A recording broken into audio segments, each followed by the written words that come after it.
Hey, happy campers, Todd here, Great American RV SuperStores. Here we are on the front of our Heartland Bighorn 3215 RL. We're going to do a technical walkthrough like you would get with a technician on the date of delivery and go over some of the components on this unit. So we'll start up front. Here we have our 7-way plug that's going to plug into that truck that's pulling the trailer. It transfers all of our lights for our blinkers, our brake lights, our running lights, all that stuff to our trailer. You're also going to have a battery charge line in here that's going to pull off of that alternator and charge that battery system while you're traveling down the road. The last thing it has is your brake control wire coming from your brake controller. Whenever you step on those brakes, it's sending the signal to activate the brakes on the trailer. Now, speaking of brakes, we're going to have this lanyard right here that's going to go to our breakaway box, and this needs to be attached somewhere in the rails on your truck. That way, if anything happens to the actual hitch head or the kingpin, anything like that, this will stay with the truck. If the camper happens to detach, it pulls this pin out of that breakaway box and activates your brakes to bring the trailer to a stop. Now, we always want to make sure that this pin is inserted into this box at all times, of course, unless something happens and it pulls out. We also need to make sure that our battery system is good and charged up, that we have a good solid 12-volt battery in there, because if not, this 12-volt braking system will not activate.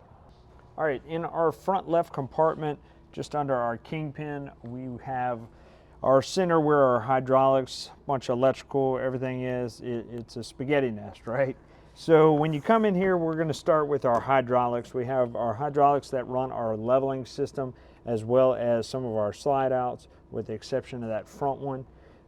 So our hydraulics are going to operate off of that keypad and our switch. This system is 12-volt controlled. You do have a 250 amp inline fuse in this system that is going to be located inside of this box. And in the event that that pump is not operating, that's one place to check. You're also going to have an inline 12-volt fuse down here. This one happens to be down at the bottom. It's a little blade fuse. Nowhere specifically do they mount it. You just have to follow the wiring. Another thing about our hydraulics is we do have that tank down there at the bottom. That tank is filled up through this inlet right here. And we only want to check the value of this tank, the height of that hydraulic fluid, when everything is retracted. So our slide outs are retracted and all of our jacks are retracted. If we fill this up without retracting everything, when we do retract it all, it's going to overflow and make a big mess in our compartment. So keep that in mind when we're checking our hydraulics. Up here is our inverter system. An inverter changes 12 volts to 110. So this would be if we're boondocking somewhere, we don't have a shore power plug-in, we would have our inverter powered on. That one switch is in that front compartment. We'll show you later. You do have a GFI outlet right there on the side. In the event that it is not working, you can check there and see if it is tripped. You can hit that reset button right there and that will reset that outlet. Below your inverter, you're going to have several disconnects. This one right here would be for your solar system. One of these is going to be for your inverter, and the other one is going to be your regular battery disconnect, okay? So your battery disconnect is going to disconnect that battery right here. You have 2 batteries in this storage center that will disconnect the power from your camper. We want to use this when we are not plugged into shore power, because it will drain your battery otherwise. So that'll conserve some energy on your battery when you come back out to operate it. And anytime our unit is plugged in, we pretty much want to have all these disconnects on. As long as we're plugged in, we're not pulling any juice from that battery. All right, so on the driver's side of our unit, our very first compartment is going to be our LP tank system. This is one of 2 tanks you have on your unit. Your other one's going to be on the other side. And in here, you're going to have that dual propane regulator. That dual propane regulator allows you to use one tank as your primary and one as your backup by selecting with that selector valve which tank you want to use primarily. Now that is going to trigger the red or green indicator on there, green meaning full, red meaning empty, and let you know what the status of that tank is. If the primary tank that you're using runs dry, that secondary tank is going to pick right back up so you don't lose LP usage while you're in the process of cooking or anything like that. It takes it over. Now, if you notice this being the case, of course it's going to give you a red indicator because that primary tank is empty. You go ahead and turn that selector valve to the other tank and it should change, of course, depending on the level of that tank. at what point you can go ahead and get that primary tank refilled. Moving on to our pass-through bay right here behind me, we have, of course, pass-through access as well as our control center with all our water valves, dump valves, everything like that. We'll go over the information on that now. All right, so we can see on our control center here, we do have a quick connect for our coiled hose right here for our line. We can have that outdoor shower with hot and cold. We can hook that up there. We also have our coax connections for cables, satellite, and so on. That's going to lead to different portions of our bedroom, depending on your floor plan. And here we have our options for our plumbing. So we're going to start with power tank fill. Our power tank fill is what we would use to fill our freshwater tank. That is our onboard storage on our unit. So we'd go ahead and turn our indicators to the power fill tank option right there. Fill that fresh tank to whatever level we wish it to be. We can monitor that level by our system on the inside. We'll go over a little bit later. And once we have all this set up, we'll hook that water line from our hose connection right here, turn the faucet on, and of course it's going to begin to fill that tank. At that point, our tank is full. We hit the road, we get to the campground, then we're going to go to our dry camping mode, which would be this selection here. And at that point, we turn on our water pump on the interior, and that 12-volt water pump is going to pull from that onboard storage and supply water to all of our fixtures. Now, we use this when we don't have a city water connection or a water source at wherever we're camping at. So we have that onboard water storage to be able to utilize. Our city water connection, that is when we do have a water source at the campground. We'll go ahead and turn the valves to that selection there, turn the water faucet on, and then we have water going to all of our fixtures on our unit. Our winterized option, that would be if we are preparing for winter time. We're going to go ahead and drain water out of our system through the low point drains in our unit, which we'll cover a little bit later. And once we have all the water out, at that point, we're going to blow the rest of the water out with a little blower tip, and then we will commence in putting RV antifreeze into our unit. So we do that by turning these valves to that fixture. We're going to take a hose and take it from this city water connection into that jug of RV antifreeze, and then kick our water pump on, and it's going to begin to pull that water into our pipes and everything so we can prep it for winter. Our last one is siphon. This is used if we want to sanitize our water system, and basically the same thing as what winterization was, right? So except we're going into our fresh tank. So we would turn our valves into this, we would make a mixture of bleach and water, and then we would siphon that from our city water connection hooked to a jug of water and bleach or bucket, however you decide to do it. You can follow up in your owner's manual with a little bit more information on that sanitization of the tank. Next, we do have that city water connection right here. Like I said, this is where you're going to hook up to either fill your tank or provide water to your fixtures. If you have that water source, this is that connection there. To the right of it and below it, we have these two black fixtures right here. Those are for your black tank flushes. You have two black tanks on this unit. We'll go over more information on how black tank flush operates a little bit later on. Down at the bottom, we do have a filtration system right here. These valves shut off to this filter housing to where you can go ahead and unscrew it and change that filter out even whenever your system is pressurized. And down here we have our wastewater holding tank, which is going to be our black tank. And then below that one, we have our gray tank number 1. So we'll go over once again a little bit more information on dumping that stuff when we get to our valves over there, but just know that this is where your first black and first gray tank valves are located to be able to dump that system. Behind me, we have our valves for our black tank and our gray tank system. Our output is going to be right there under the slide, that 4-inch connection we hook our hose to and go to our sewer outlet. Your valves for your gray tank are going to be on that pipe there, and your black tank is going to be through the frame. And in order to go ahead and dump that system, we're just going to go ahead and open the handles. Now your gray tank is going to be your shower water, sink water, stuff like that. If you have that sewer connection hooked up, then you can go ahead and leave that gray tank valve open all the time and let it drain out as needed. Now our black tank system, however, we need to keep that valve closed all the time. We're putting sewage in there from our toilet. We need to make sure that that valve is closed until we're ready to dump. So once again, we have that sewer connection hooked up, we pull that black tank valve and we allow that system to go ahead and drain out. Whenever we're ready, we hook up to one of our black tank flushes on there, and we turn that hose on, and there's a jet on the other side of that tank that's going to help push debris, anything that's left in there, out towards this valve system.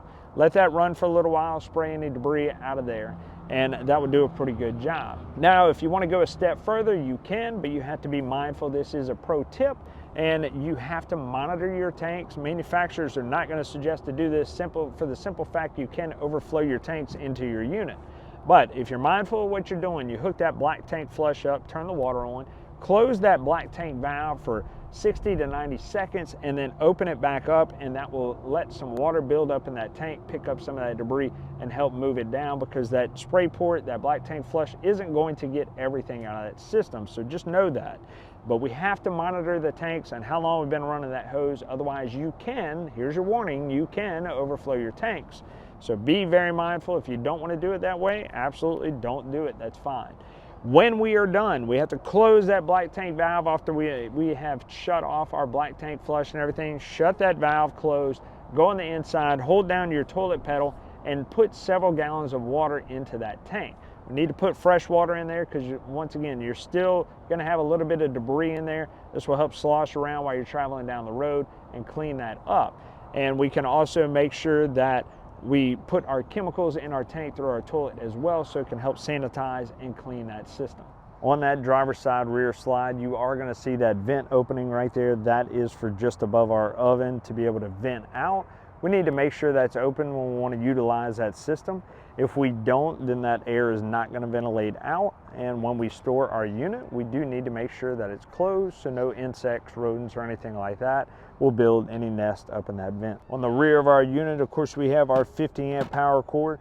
50 amp power cord is on a reel on this one, 12 volt reel. So we go ahead and just pull that cord out, plug it in. Whenever we're done, we can hold down our retract button, and it will retract that cord into the reel, and that will provide us with our shore power service. Now, when we go to plug in our unit, we need to make sure that our AC system and everything is turned off on there. That way we're not causing any surges to our compressor before we plug into our power pole at the site. On the back of our unit, we do have a receiver hitch back here for if we wanted to add a carriage for more storage or anything like that back here. It is not intended for towing, so just be mindful of that. We don't have our lights back here. We don't have tow hook holders, anything like that back here on that system. So it's just for an added carriage for more storage. We're also going to have our Furion backup camera system already pre-wired on here to have power to it. We can add that backup camera on there so we can see behind us while we're traveling or when we're backing up. We also have our Lippard on-the-go ladder system. We'll see that bracket up top. We can purchase that telescopic ladder to be able to gain access to our roof. Now, why do we need to gain access to our roof? Well, this is important because after trips, we need to check for low-lying tree limbs that might have scraped or damaged our roof. But we also need to maintain that roof, clean it every so often, maybe twice a year at the least. And we also need to check our sealants up there every 60 to 90 days. So all the sealants around our vents and fixtures and everything that are on that roof, that needs to be checked to make sure it's not peeling, decaying, cracking, or anything of that nature to where it needs to be resealed, removed, and resealed, whatever the case may be, every 60 to 90 days. This is required by the manufacturer to stay under good warranty. If we don't do that, they're not going to participate in any repairs when it comes to water leaks. So we need to make sure we're staying on top of that. We also need to check all of our sealants around our trim moldings, our windows, anywhere where you see a screw or a hole or anything of that nature put in the side of our camper. We need to make sure we are checking the sealant around it for those same things, cracking, peeling, etc. on that system. Clean it, reseal it, and make sure we are maintaining our camper so it'll last for years to come. All right, here on the passenger side, we have our LP tanks right here. That's our second LP tank that we have that dual propane regulator system and dual propane tank system on. And in this pass-through compartment, we have our LCI Lippard leveling system. For that control pad, we can go over the operation of that now. So we can see our electronic leveling system right here made by Lippard. If we kick it on, we can see on our main display right here, we're going to have our battery voltage. Whenever we hit our arrows, it brings us to our auto hitch height. Our auto hitch height is used after we have been camping. Basically, this will bring us back to the point that the trailer was at whenever we disconnected from our hitch on the truck, so you don't have to guess what level it needs to be at. If you want to use that feature, you just hit enter and it will begin to extend those jacks out and put it at the height that it was in before you went into that auto level. Our next one is auto retract all. We would go to that once we are hooked up to the truck. We can hit enter and it will retract all of our jacks. Now you should definitely double check your fifth wheel hitch and ensure that you are locked in before you do this, because once you pull away, all the weight and everything relies on that fifth wheel hitch at that point. So be sure you're locked in good before you hit that auto retract all. Our next one is auto retract rear. If we want to just bring up the rear jacks and leave the front landing jacks down, we can go through that. And our last one is manual level. Manual level is if we wanted to go in, hit enter, and we can see right here we have our degree marks. Now 0 is our ultimate goal. That would mean that we're level. We would use these functions right here to raise those jacks. You'll have orange lights that pop up in the corners to let you know that those are indicating the areas where it is low. So if this blinking light on the left hand side is orange, then that means that our left side is low. Same thing on the right, front, and rear. So we would just raise that until that light goes out, and eventually once we hit that 0 mark, our green light in the middle will indicate that we are leveled out. If we need to retract those jacks, we'll just hold down that retract button for just a second. Our red light will come on indicating retract, and we can hit those buttons again and it will retract those jacks. Now front will run front, rear will run rear, and then if we want to do left or right, it will do those left or right jacks. To take off that retract, you just hold that button down for a second and it will go back. Now auto retract will once again retract everything. And our next one, it shows us our stroke on our jacks. So the LF and RF, that's left front and right front. So this is the amount that those jacks are extended out, and they only have so much stroke on them depending on what jacks they are. So if we stroke out and we run out of jack, you will get an error letting you know out of stroke, and that means that we need to put some blocks or get on a more level area that it doesn't have any more jack left to level that system, and it will stop the auto level. Same thing, left rear, right rear for our jacks. Also on this system, right whenever you turn it on, you can get your voltage display on there. And if you want to just operate your front landing gears, you just got to the campground, you're trying to disconnect from your truck, you don't have to go into that manual mode. You can go straight into operation by hitting those front jacks right there, and that will operate the landing gears in the front. Same thing, if you want to retract them, hold down that retract for a second, and then it will operate once again just the front landing gears. From that point, you go into your auto level and allow the unit to level out. Now I want to make sure that we're not moving around in the unit while it is auto leveling. It'll take a few minutes to hit that auto level point. Once it says it's complete, then you're free to go ahead and open up your doors and get inside the unit and start setting everything up. Now also in this bay, we're going to have that solar charge controller system in there. That where our unit, it does have all that solar system on here along with that controller. If we want more information on that, we can scan our solar ready system, and that will give us more information on what else we may need for that solar prep. Also in there below that is going to be our on-off button for our inverter system. We talked about the inverter in that front compartment. That changes 12 volts to 110 if we're dry camping, utilizing that solar, anything like that where we don't have a shore power connection. We can kick that inverter on and we can operate some of our 110 options in our unit. We're also going to have a cable connection in there for cable at the campground to be able to hook up to that TV and be able to scan for channels there, as well as a 110 connection. We have that 110 connection there and there. Both of these are going to be GFCI protected because they are exterior outlets. Now anything in a wet location, your kitchen, bathroom, here we're going to have that GFCI protection. These are going to operate straight off the breaker on the interior of that breaker panel. So when we touch on that breaker panel, we'll talk about how to reset that. You also have that LP quick connect under here that will go to your LP, and you can hook up that gas grill next to your unit under your awning to be able to cook. On the rear passenger side of our unit, we could see our option right here This lets us know our spare tires under the rear of the unit. You can use that crank to be able to drop it down. You're also going to have sewer hose storage right there on the rear. You're going to see that tube across the rear of your unit with a cap that opens up, and you can throw your sewer hose in there. All right, at our entry door, of course, we have that safety rail right there. We can store it by simply pushing the bottom of that rail, getting it in a position. We have a little pin down here at the bottom. We pull out, stick into that hole, and it will go ahead and keep it latched. To pull it out, of course, we need to pull that pin out of there, and we can pull our arm down. We can store our pin back into the hole on that rail. Our entry door, we need to make sure that it is latched properly up against our wall if it doesn't have those friction control hinges. So we do that. We can also see on our marker lights on each side, they are upgradable to that Furrion tri-camera system, where we have a camera on each side as well as our backup camera. You can find that at furrion.com or any one of our camping stores for that upgrade.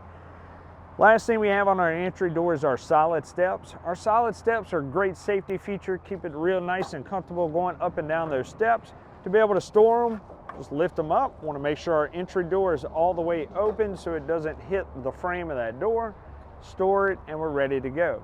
Bring them down, we grab that handle, bring it on down, and then we put them on the ground. But we need to make sure that we are leveling our steps out. So auto level your unit, then come over here and level your steps by hitting this silver tab right here, and then you can extend and retract these legs up and down to the level that you need them to be, to where your steps are nice and level on here. So we got to drop this one down, one, and we're nice, sturdy, and level. Now this is real important because before everybody starts going in and out of your unit and slamming that door, we need to make sure it's level, not only for the safety of those steps, but to make sure we're not hitting the frame on our frame of our steps. If we do, it's going to damage that door, and also if our threshold isn't level on here, that door is not going to close and latch properly either. Before we go on the inside of the unit, of course, we need to cover our 12-volt powered awning that's up here, extended and retracted by the flip of a switch.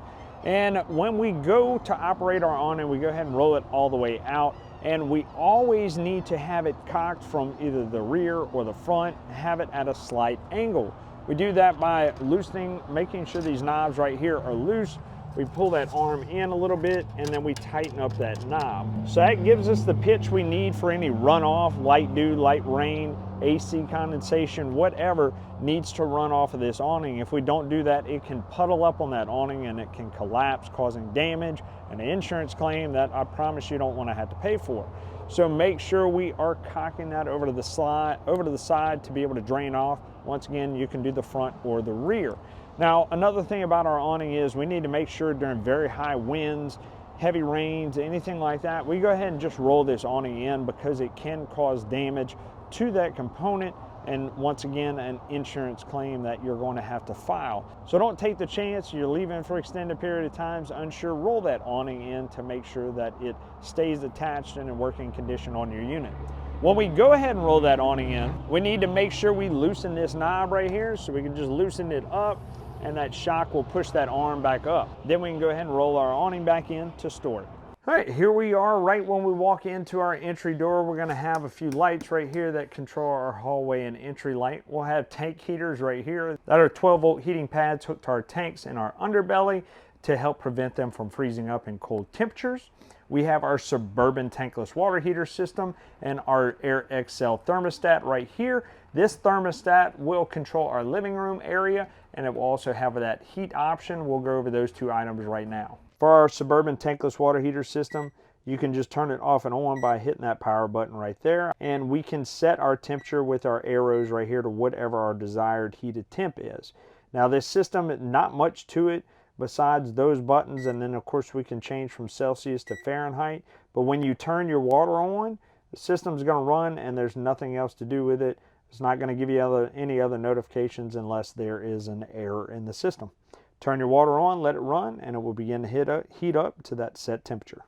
This is our AirXL thermostat right here. You'll have one for each separate air conditioning system in your unit. In order to operate, you'll hit that space bar down at the bottom. You'll cycle through. You have the options for fan low and fan high. This will only circulate the air throughout your unit. It will not cool your unit. So when we're ready to go into that cool mode, we hit it one more time and it's going to go into cool high or cool low. This will keep the fan on all the time, whether your compressor circulates off or not. It will continue to blow that fan, so the air may not always be cool while it is initiated. Now, one thing that you need to remember is during the summertime, you really actually want it running on cool highs, so it will help clear out that condenser and dry it up during those hot months where that compressor is only cycling every so often. If we want to keep it in auto where that fan shuts off, whenever the compressor shuts off, we're going to hit it one more time. We're going to go into auto and we can choose our low or high speed. Once again, that fan shutting off when the compressor shuts off and it's done cooling. For your central thermostat, more than likely in your living room area, you will have that heat option that will initiate the furnace as well. When we want to turn that system off, we just continue to cycle through till we get to that off position.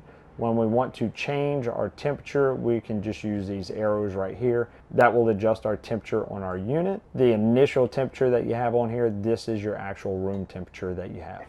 We will have another AirXL thermostat in our bedroom to control that AC, and it will not have the heat option, only our cool option. Here we have our fantastic vent fan. We kick it on, turn that power button on, and we can run it up and down. We have our speed options right here, and of course it does have a rain sensor on it, so it will shut down whenever the rain starts, and it senses it. Up here is our main control panel. We can see we have our 12-volt water pump right there. That's going to pull from that fresh tank. If we don't have a city water connection, we'll use that. If we are empty on our tank, make sure that system is off. If we have city water connection, make sure that system is off. Here we have all of our lighting controls right here, and we have our awning light as well, our awning extend and retract, and our ceiling fan in our living room area, and our slide outs, of course, in and out. All of these options right here, all 12-volt options, if we have any issues with them, we go to that 12-volt fuse panel that we'll talk about here in a little while. On the side of our island, we have that COLP detector mounted right down here at the bottom. That's going to warn you of any cautious gases in your unit. We can notice a little green light at the bottom. That's going to let us know that it is powered up. It is a 12-volt operated component, and this unit also is going to have an expiration on it. It's usually good for about 5 years. We can also unscrew it. If it's not on the front, it will be stamped on the back side. We need to test this unit monthly or for every trip, make sure that it's working properly. And we also need to do the same thing for our smoke detector. It'll have a 9-volt battery in it. Check that battery, get it changed out, and test and make sure that system is working as well. In our pantry down here at the bottom, we're going to see this is where our 12-volt fuses are located for all our 12-volt components. On our cover, we can see everything's labeled, so we can identify what goes to what and change out that fuse if necessary. And down here, we have our 110 breakers. This is where all our 110 system is operated, and we're going to see that little GFCI on there that has a little white test button on it. That is going to control all those GFCI outlets in the wet locations. If those aren't working, we want to go over and re-trip that system, turn it back on.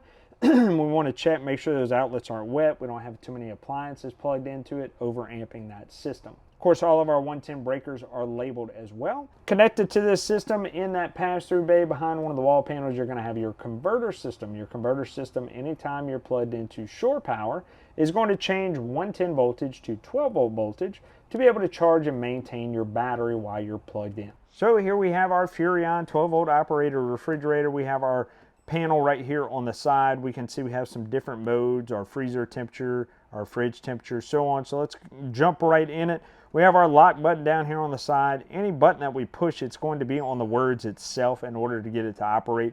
So we held down on the lock, that unlocks this system in order to operate.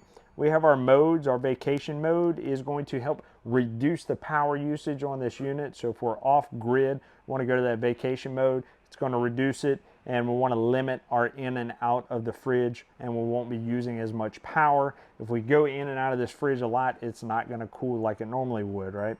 So, of course, this screen is going to lock automatically. We'll hold down that lock button again to unlock it. Our next mode is going to be our freezer mode. It drops down the temperature in that freezer for a quick freeze. We hit it again, and it will do the same thing for our fridge and drop that temperature down there. We hit it one more time, and we'll have just our quick fridge mode. And we hit it one more time, and this is going to be regular operation of our unit. Now, of course, we can customize, change those temperatures however we want by hitting fridge or freezer, and that will change those temperatures. Now, we do have a low power mode, or basically off mode on our system. If we hold down mode and lock at the same time, then that will turn these into dashes and shut down our compressor and everything on our refrigerators. So basically being off, right? This is how we store our unit. When we want to kick it back on, we hold down those two buttons again, and it will kick back on. Usually takes about 5 seconds. There we go, everything's back on.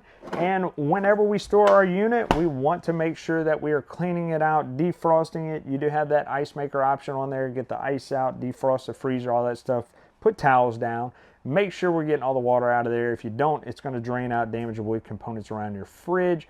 And you also have mold, mildew, all that stuff in there. You don't want all that. Manufacturers aren't going to participate in those kind of repairs, because we do need to take care of our stuff in the right manner and store them properly. All right, we have our Suburban stovetop right here along with our oven. Above it, we have our microwave with that vent fan and light. Remember, we have that vent outside that we need to open up whenever we use that vent fan. Otherwise, it's not going to exhaust out. Close it whenever we put it in storage so we don't have any rodents building nests in there. Up here, we have our glass cover. It gives us more countertop space. Of course, when we are traveling, we want this down so glass won't fall and break. When we operate it, we want to go ahead and flip it up. And here we have our burner options. We click it up once, this light switch off to the side, our lights will pop up. We click it down once, then our oven will light up as well. Now, in order to operate, we'll turn one of these knobs. We'll notice it lights up red. That lets us know that we're emitting gas to that particular burner. And we hold down our ignite button right here. That igniter will start clicking and light our stovetop. Now, important thing about our gas system is knowing that anytime we put our unit in storage and we have our LP tanks off, that LP is going to dissipate out of the lines. We're going to have air in our system. Or if we go to change out our tanks, we're generally going to have air in our system. So first thing I always tell customers to do is go turn your propane tanks on whenever you head out camping or before, and any point where you're going to leave them on all the time, right? And then come over to our stovetop, pick a burner, turn it on, light it, let it run for 30 to 60 seconds. Maybe a little bit delayed in lighting because we're trying to get that air out of the system. But once it lights, let it burn for a little bit and then we can shut it off. More than likely, we've gotten most of that air out of the system, and then we can go operate things like our furnace or our water heater or stuff like that, and it will reduce the opportunity for them to go into fault mode because we've gotten most of that air out of that system. Now we have our stove, our oven down here at the bottom. It's going to work fairly similar. We're going to turn that knob and we're going to go to pilot on. We're going to hold that button down and come over here and ignite that system. It may take a little bit of time because you're still pushing air out of that line because that orifice is smaller.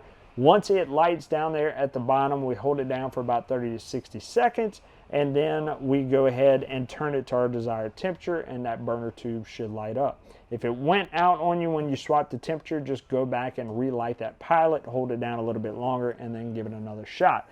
Now, you're only going to have to bleed the air out of your system that one time during the camping trip, all the way up to the point where you have to change a tank or turn that system off again. So just keep that in mind. You don't have to do it every single time. All right, down here we have our Fisher Paykel washing machine for our dishes, our dishwasher, right?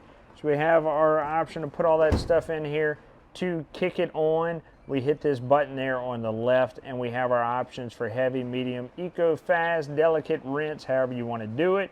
We'll go ahead from there and hit that play button, and it will begin to wash our dishes. Now we can pause that system anytime we want. We can put it on a timer so it can start to wash at a later time if we wish. We can lock that drawer right there by holding down that lock key. Unlock it same way, holding it down until it unlocks. And to turn that system off, we'll just hit that button right there to turn it off. If we want to do that timer, we hold down that play button right there on the side. We will see it pops up, and we just hit that play button until we have the time that we want that system to go ahead and initiate. In order to change between those modes, we'll hit this little forward button right here, and it will go through. The time indicated on there or the number indicated on there will be the amount of time that it takes to run through that system. In our living room area, of course, we have our TV. We can run it up and down with that switch right there, 12-volt operated motor there. and this needs to be stored down when we are in travel. We have our quick charge wireless charging system right there for our phone. Down here we have our Jensen radio system with our Bluetooth options and everything on it, as well as a zone 1, zone 2 to control our interior and exterior speakers. We also have our 110 operated fireplace there at the bottom. We'll go over the operation of that now. Here we have our fireplace. We have a sensor right up here in the top right. We have to aim that remote at to turn it on. We have our Celsius and Fahrenheit temperature we can change to. And right here, this little flame icon is going to change the dimness of our flame. If we want to change the lighting of our flame, we hit the light bulb on the screen down here at the bottom, and it'll give you some different options right there. If we want to operate our heater on a timer, once again, electric heater, it is going to be this button right here. It looks like a clock, and when we push it, we can see some times pop up: 1 hour, 2 hours, 3 hours, all the way up to 8, and then it will go to 0 hours, letting you know that that timer is off. If we want to change our temperature, we'll use one of these two buttons at the bottom, and we can see once again we have a temperature down there, and we will go ahead and raise it until it kicks on, or lower it, we want it to kick off, or we can keep going until it says on, and that heater will stay running all the time. We kick it up one more time, and it's going to say OF, meaning that that system is off. All right, here we are in our bathroom and shower. Of course, our shower, we have that shower spot with our controls right there. When we take a shower, it's suggested we open up that vent fan right there, kick it on to exhaust any hot humidity or anything in here. Helps reduce the option for mold and mildew in your unit, so that does help. We have our toilet system. Our toilet system is going to lead down into our black tank. And we talked about that black tank flush, all our sewage in there and stuff. The only thing we're putting in here is our sewage, our toilet paper, and of course our chemicals. So when we're talking about sewage, we got number 1 and number 2, right? Number 1 is liquids. We hit that pedal down there and we just flush the liquids down and we're good, right? If we're doing number 2, we have solids. We want to fill that bowl up about half to 3/4 of the way to help make sure that we have enough water to flush those solids all the way down the drain. In order to do that, we barely push down that foot pedal down at the bottom, and you'll see water start to come out and fill that bowl. Make sure we're doing that. And of course, this is where we're going to put our chemicals into our black tank system to help sanitize that system. All right, in our front bedroom area, of course, like I said, we have another second AC right here. This is that Coleman Mach Air XL. We have our thermostat there in the corner. Going to work just like the one in our front room. Now, when we look at our ceiling assembly, we're going to notice in both of them, they're going to be the same. We'll have screens right here on the side. That is where our filter is. We need to pull that down and clean that regularly to ensure we're not restricting airflow to that AC and it's working properly. We're also going to see these vents on here. These vents right here are quick dump vents.